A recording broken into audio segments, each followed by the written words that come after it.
In any type of healthcare organization, the integration of third-party apps can make you or break you.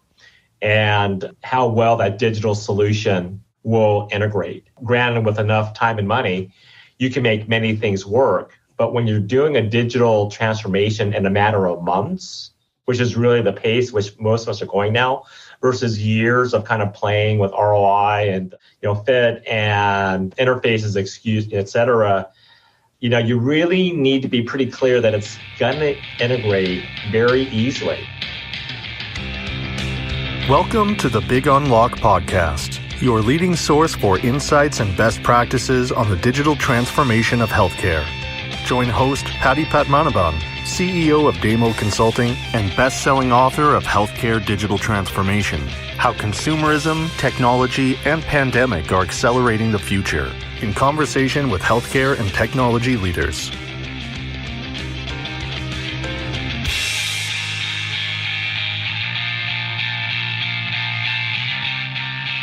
Hello, everyone, and welcome back to my podcast. It is my great privilege and honor to introduce my special guest today, Ray Lowe, SVP and CIO of AltaMed in California. Ray, thank you so much for setting aside the time and welcome to the show. Patty, thank you for including me today.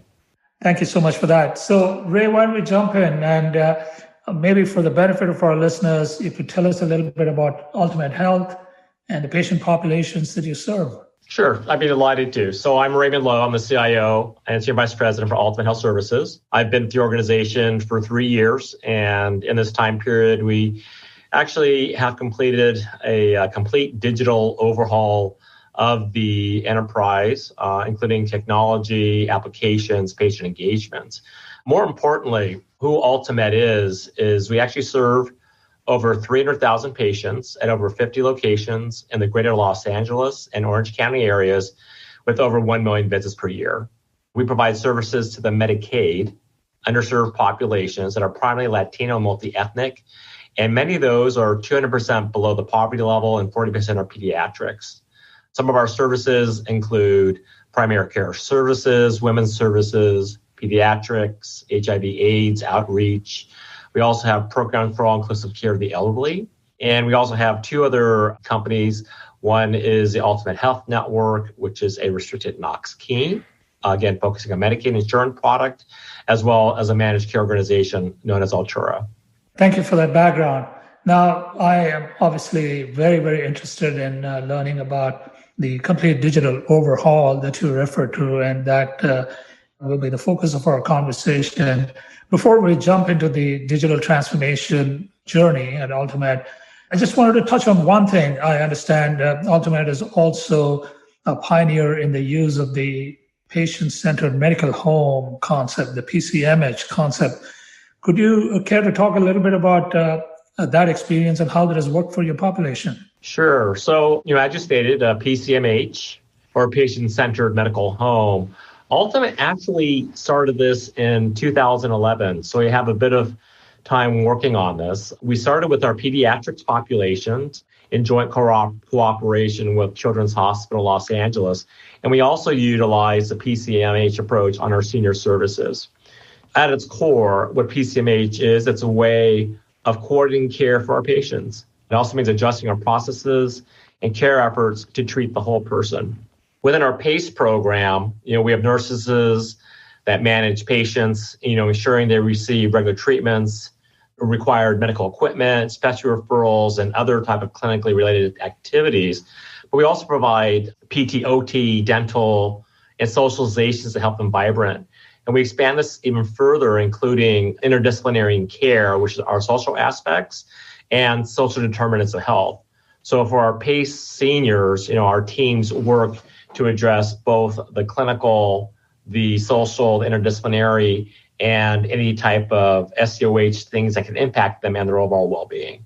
So you've been practicing this since 2011, so you would have been one of the pioneers in the concept. So I imagine that you have a wealth of data and you're utilizing that to drive improved outcomes for your population. And we certainly want to get into that as well.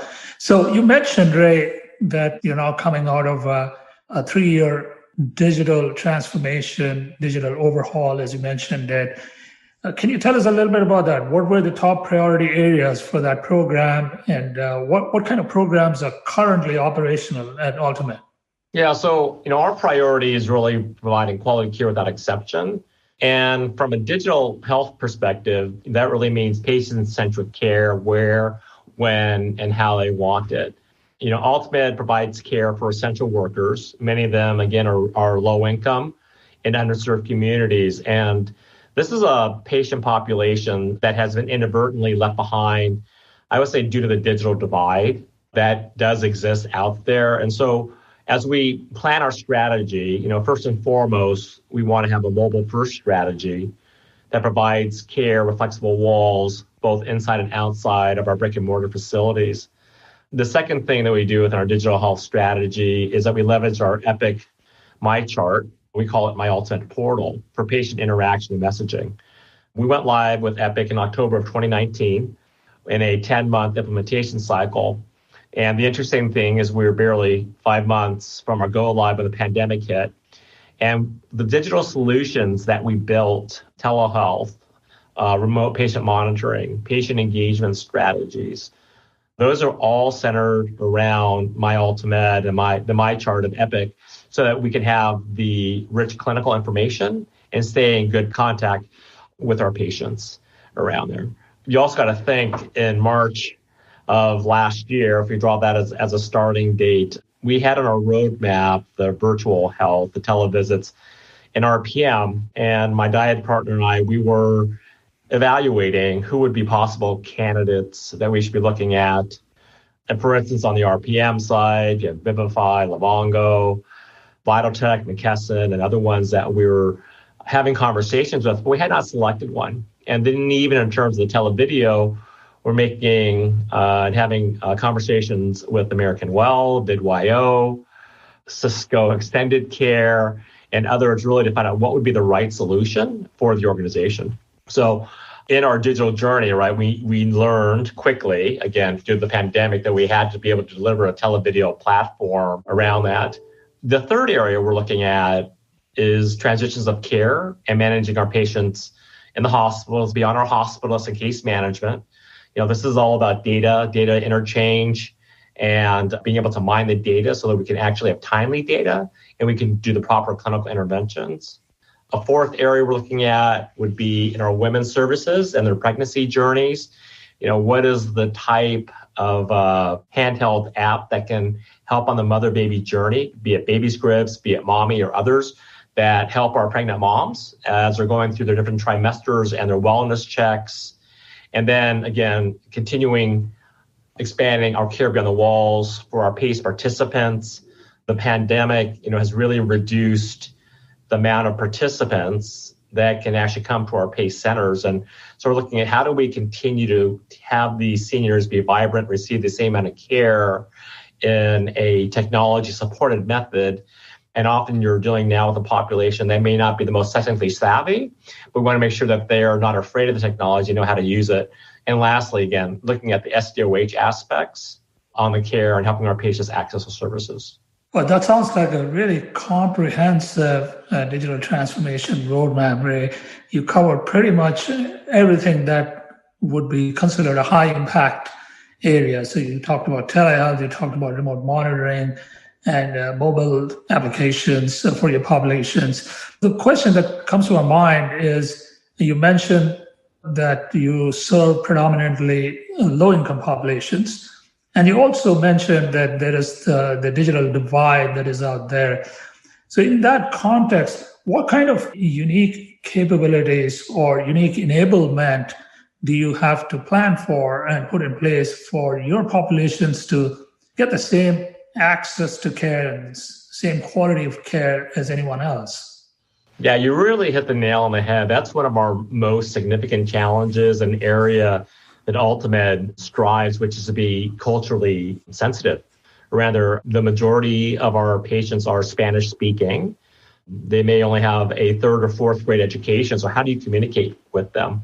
When you start even at the top with Epic Systems in Verona, Wisconsin, as we launched our My AltaMed MyChart, Our cultural linguistic folks, they no-go the Spanish translation. And so we work jointly with Epic to really enrich the Spanish translation so that users can understand it more easily. Again, we are working here in East Los Angeles, a very heavy Latino area, versus folks in Madison that may have more of a Google translation of Spanish. But that's a big key area around there. The other thing that we're seeing as, again, in our mobile approach is, there are a lot of folks building apps out there that may work on, say an iPhone 10 or something new, or maybe an iPhone 8. But when you're dealing with the underserved and low income, oftentimes they may not have that latest iOS system. They may have a 6, they may have a 4.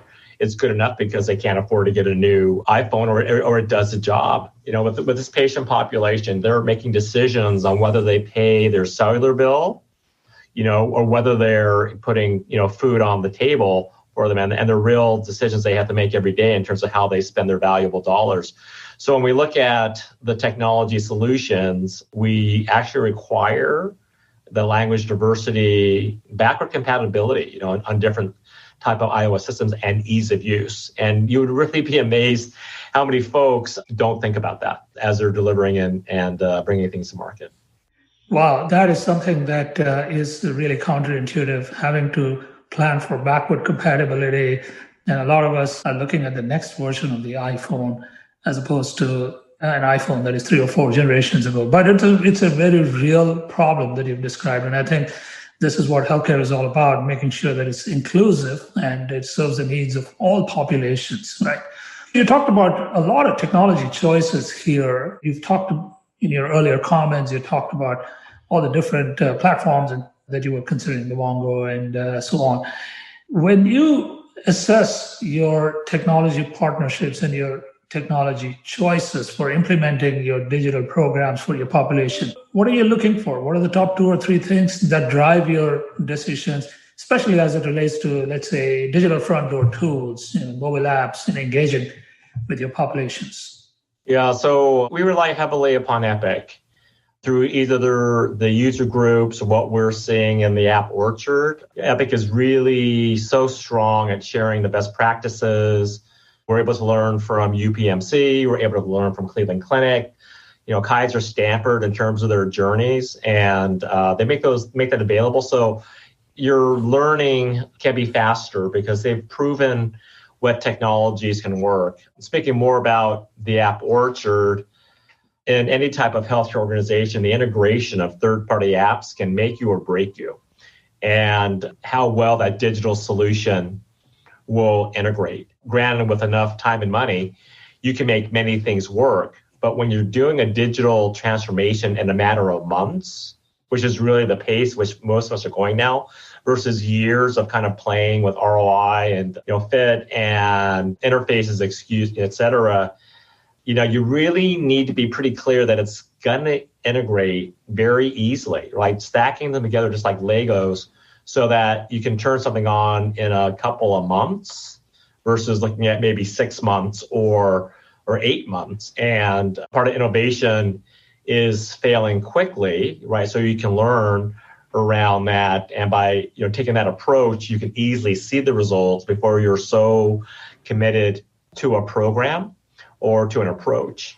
The other things we're kind of evaluating as well, there's more, Patty, we're looking at, right, is, e-consult platforms are really becoming very interesting right now in terms of how we help our providers. And we're looking also at ambient voice for provider productivity and ease of use. And then on the patient side, again, kind of looking at our elders and some of the other areas is, can we extend tablets out to them that they'll find that they're easy to use, right? And again, kind of erasing that inherent digital divide so that they can be connected, electronically to AltaMed.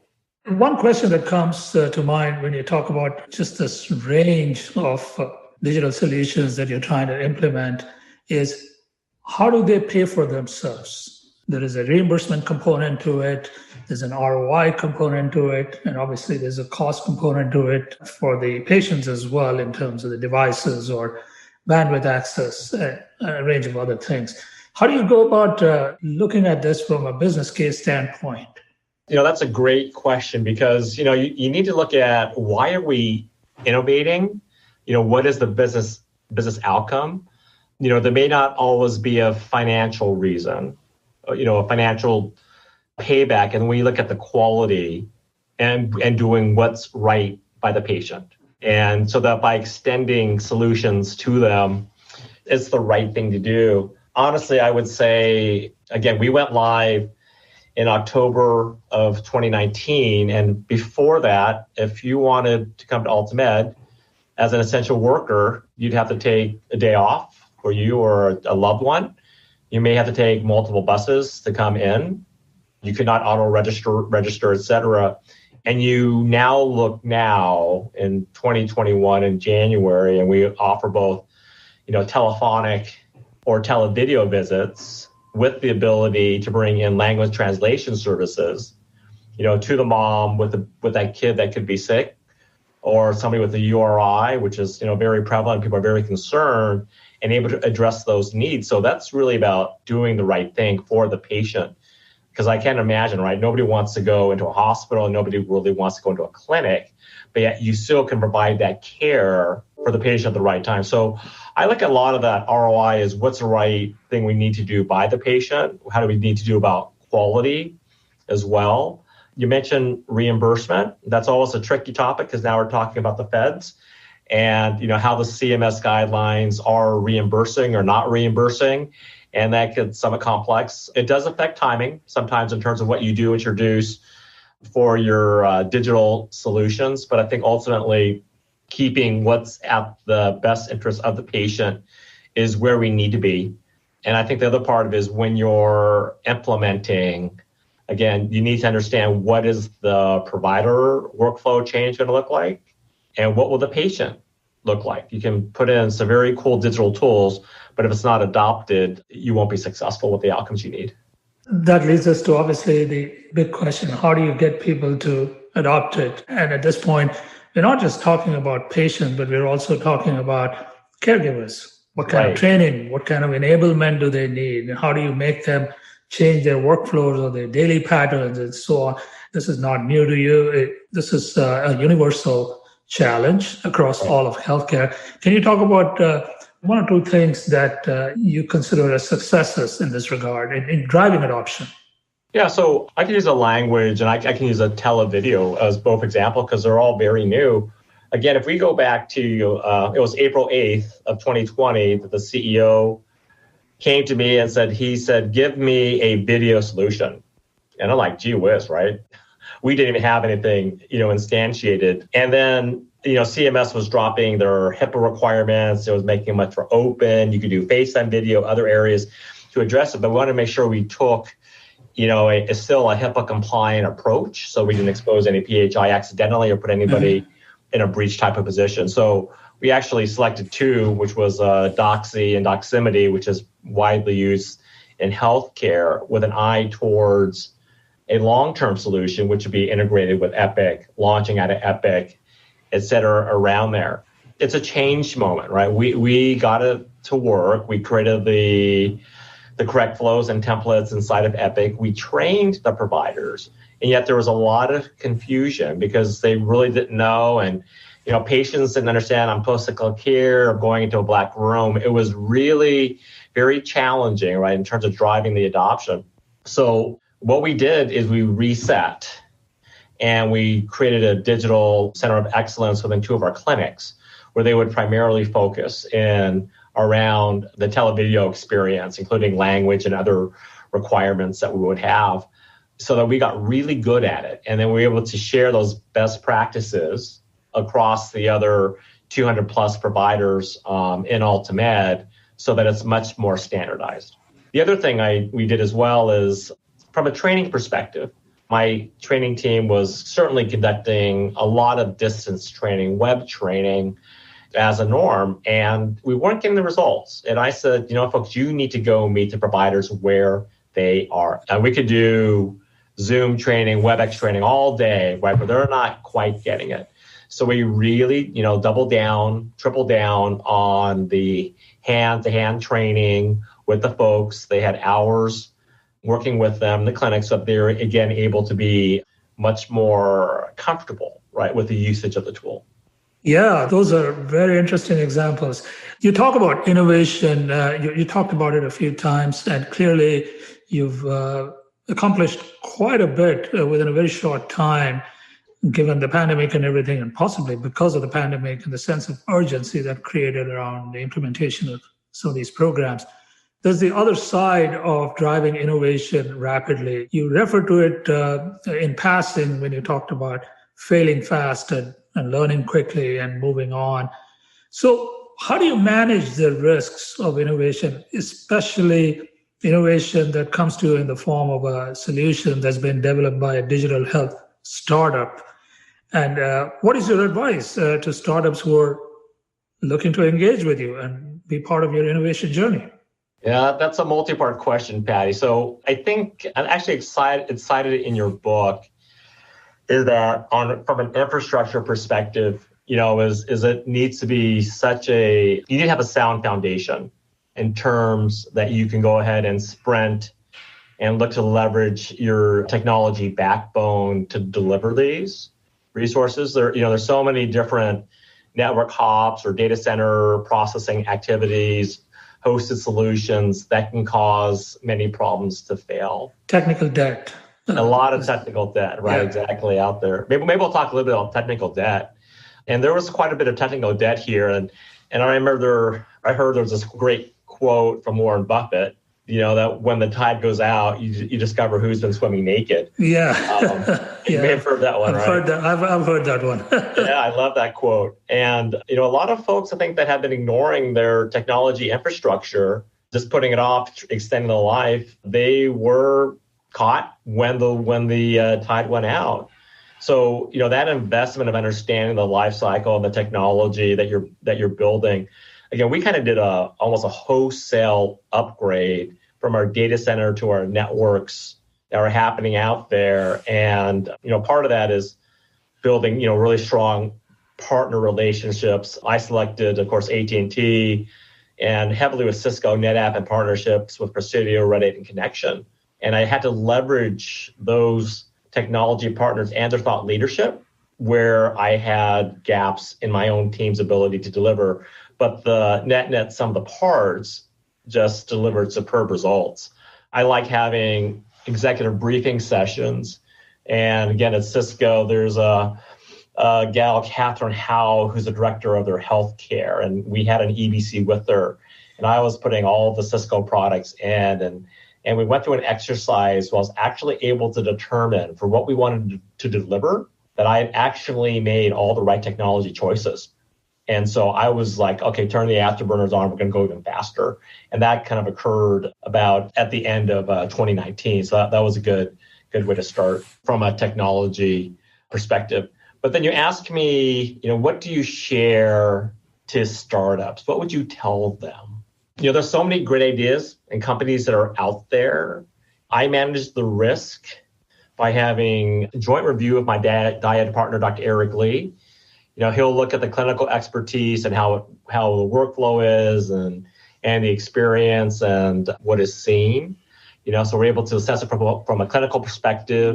And I look at it from an overall systems perspective, interoperability, security, how it works in the overall ecosystem, whether it's a sound business decision, et cetera, and ideating between the two of us, we really ultimately kind of come up with a very solid solution that we're very confident, as we move ahead.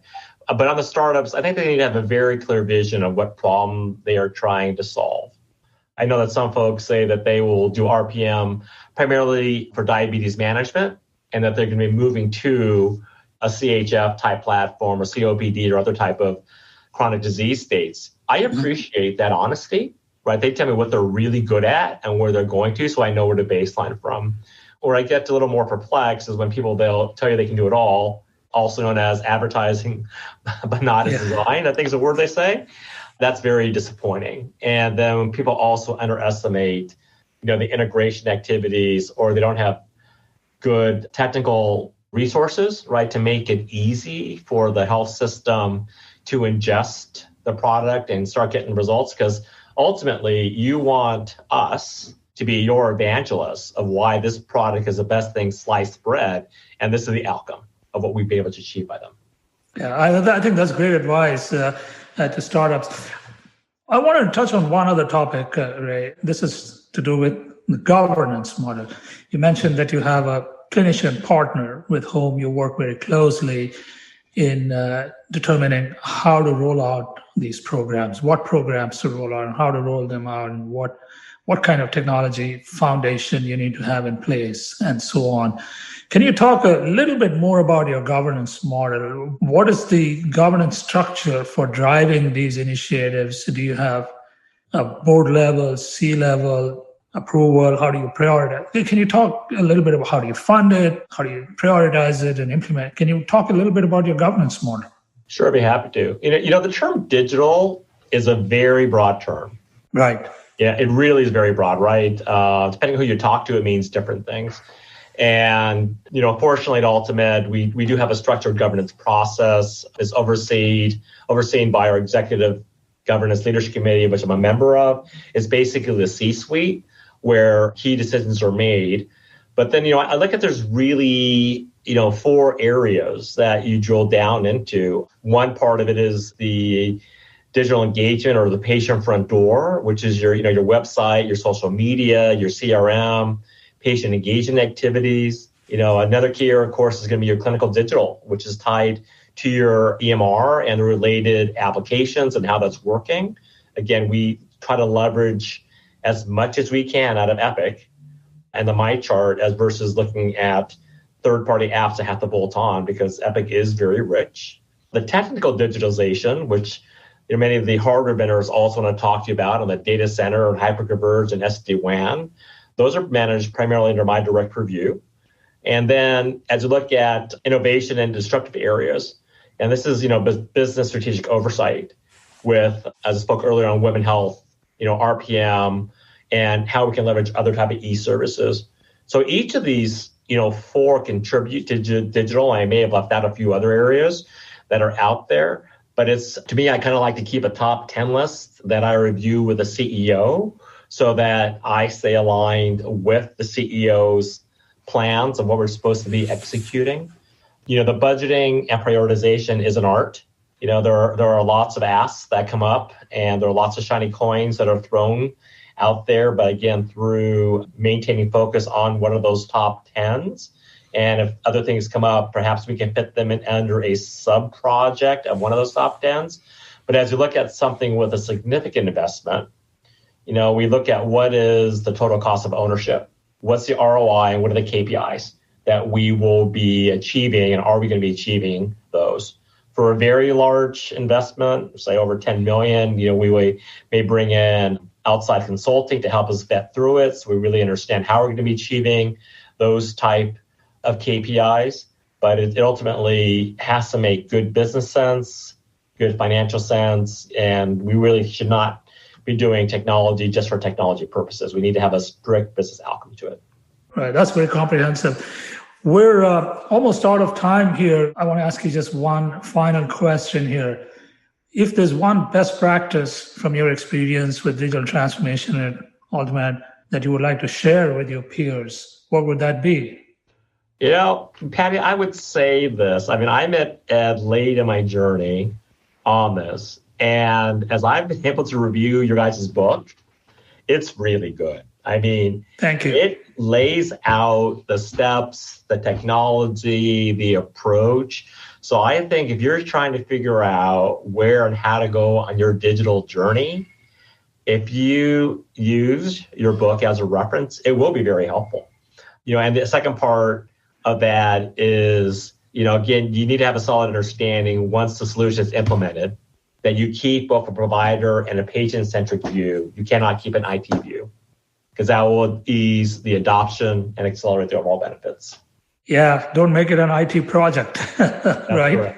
That's correct. Ray, thank you so much for those kind comments about the book, and I will be sure to pass these on to Ed as well.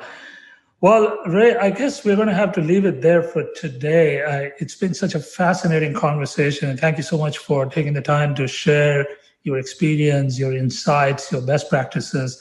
And I look forward to following all your successes going forward. Thank you. Thank you for including me today. I really enjoyed our time. We hope you enjoyed this podcast. You can reach us at info@thebigunlock.com with your feedback and questions. This podcast is brought to you with the support of our partner, Powbox. Secure email for modern healthcare right out of the box.